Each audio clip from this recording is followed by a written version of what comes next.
Auzubillahimineşşeytanirracim. Bismillahirrahmanirrahim. Urmatlı musulmanlar, bugün men sizler menen egerde sizlerge biri adaletsiz mamile kılsa emne kılуу керек? Biz musulmanlar emne kılabız? Ошол суроого жооп бергим келип атат. Баарыбыз кээде шыктанып, кээде көңүлүбүз түшүп, үмүтүбүз өчөт, ката кетирип, колубуздан эч нерсе келбей калгандай сезилет.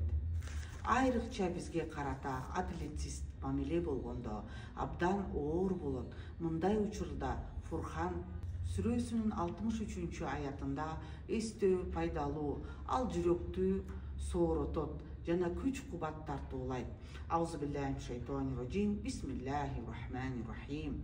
Ва ибадур рахман аллазина ямшун алал арди хаунан. Меримдүүнүн пенделери жер үстүндө тынч абалда жүрүшөт. Ва иза хатабахум аль-жахилун калу салама. Жана аларга надандар тил тийгизгенде тынчтык деп коюшат.